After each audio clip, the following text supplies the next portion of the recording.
Hey YouTube, welcome back to my channel. So allegedly, Meghan and Harry are fighting like cats and dogs up in that mansion in Montecito. This is alleged.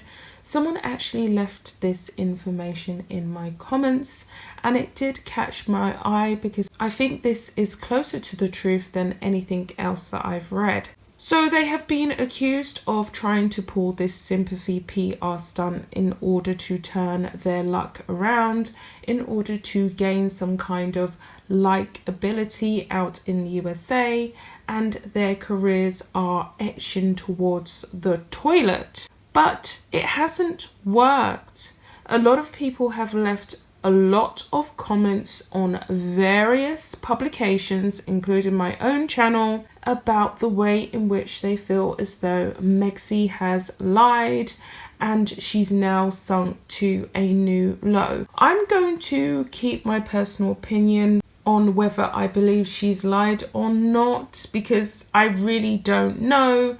But it's very interesting to see the public's viewpoints of Meghan Markle's recent new update. A lot of people are perplexed and confused as to why we are now receiving such private, intimate details about her personal situation with her body when we was categorically told that we was not a part of her life and that she wanted to lead a private life and did not want us to see her or her son in any intimate private moments.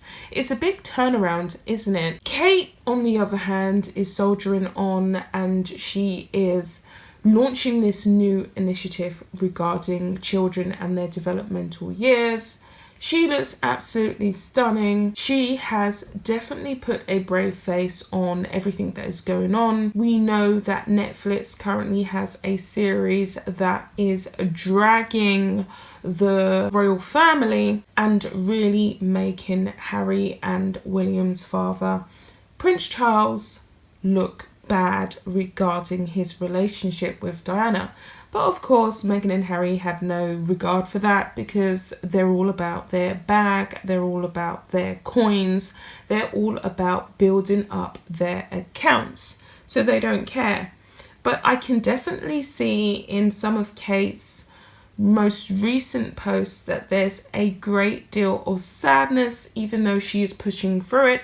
And I think it's because she's having to watch the pain and grief of her husband, Prince William, who is now welcomed an inquiry and an investigation into the Martin Bashir interview that he conducted with his mother all them years ago. And he is probably in quite a lot of distress and pain over the way in which his father is now being depicted in this Crown series on Netflix regarding his mother.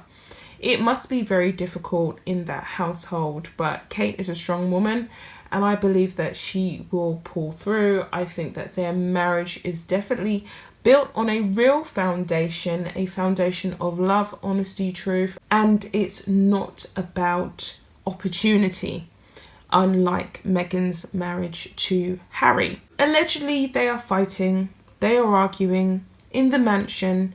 They do not know what they're going to do. Their PR, I believe personally, could have possibly taken it a tad bit too far. Now, Meghan has received a lot of sympathy from women in the media, characters like Susanna Reid, Chrissy Teigen, but she's received a lot of celebrity sympathy. People on the ground, people who have been paying Meghan Markle's bills for an extremely long time, British taxpayers, are extremely enraged, and a lot of American citizens just flat out feel as though she is telling one big porky. It's hard to see how she could go from saying that she wanted to lead a private life. She also has reiterated her point of talking about the way in which we should all be asking each other if we are okay. I felt kind of quite insulted when I read her open letter to the New York Times. She mentioned "are you okay" phrase about 5 to 6 to 7 times. I didn't count, so don't quote me on it. And she seemed to go over it. She also seemed to wrap in George Floyd, Breonna Taylor, COVID, etc., etc., etc. And I feel as though she is still seething over that dark moment when she made that heinous blunder in South Africa in front of those poor children. She's brought it back to herself, and there is a touch of narcissism in her letter. There's this article regarding Prince Harry by The Express, and it is titled Prince Harry in Hot Water as Duke Backs into Corner Amid US Deal with Meghan Markle. Prince Harry is in hot water as the Duke of Sussex is backed into a corner after striking a lucrative Netflix deal with Meghan Markle, a commentator has claimed. And this is true. How can he really point out that he's not in agreement with the crown when he has struck a deal with the devil? He struck a deal with them. He wants the money. He needs the money. We know this because he wants to be financially independent. And here they have a series that openly is trashing his mother and his father. Personally, the series makes Diana look quite ridiculous, and it makes Charles look like a cold-hearted a-hole. That's all I'm going to say. So it continues on to say the Duke and Duchess of Sussex, who sensationally stepped down from their roles as senior working members of the royal family this year, have moved to California with their 1-year-old son Archie Harrison. Meghan and Prince Harry have stated their desire to become financially independent from the firm, striking an exclusive deal with streaming giant Netflix to do so. Prince Harry has since come under scrutiny after Netflix series The Crown depicted his mother and father's relationship in its latest series. Commenting on the backlash with guest Oliver Utili, host Mike Graham argued the Duke and Duchess of Sussex had got themselves into trouble. He said Meghan and Harry are in a bit of trouble with this over the fact that Harry has said nothing about the way in which his mother and father have been portrayed in this series. Journalist Miss Utili replied, he has got himself into some hot water, which he has, but as they say, if you lie with dogs, you're going to catch fleas.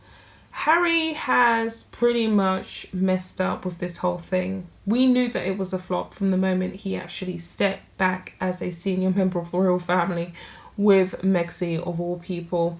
Then went over to the United States of America with Megxie of all people, and then signed a Netflix deal with Megxie of all people. And I think that what happened during those months whereby he was making all of these quite tragic, awful decisions is that they was ignorant to the fact that Megxie has no likability, and he was swiftly following suit. As I've always said, I do not believe that it is impossible for Prince Harry to come back to the UK. Everyone has a soft spot for Harry. He's been through a lot. We've watched him grow up, and I don't believe that he can't turn it around for himself. Meghan, however, will never ever be welcome back to the UK. She will never ever ever be able to capture the people's hearts. She's just done too much stuff in too short of a period of time. I think Harry can save himself. I think no matter how bad it gets, no matter how dark it gets, I think Harry can get off of this burning train and he can bring it back. We will forgive him. If we receive an apology, he will get forgiveness from the British public. But Meghan Markle, she is doomed. She is toasted. So I'm going to continue on with this article. He has got this deal with Netflix, so he can't really say anything. The commentator went on to claim the Duke of Sussex would find himself in similar situations going forward due to massive conflicts of interest. She said, Netflix is where their next paycheck is coming from. Prince Harry is going to find himself in situations like this surely over and over again. How could he have just run off to Hollywood and not realised there are going to be huge consequences? There are going to be massive conflicts of interest all the time. Mr. Graham added, this whole Crown Netflix thing is not going to go away. I know some people are sick to death about hearing about Harry and Meghan, but there are still people who believe Harry and Meghan are part of the royal family. There are still people who believe they are trading on that name, and I'm afraid we are not going to stop picking them up on it. It is as simple as that. Like I said, there you have it. I'll be back with another video, guys. Bye.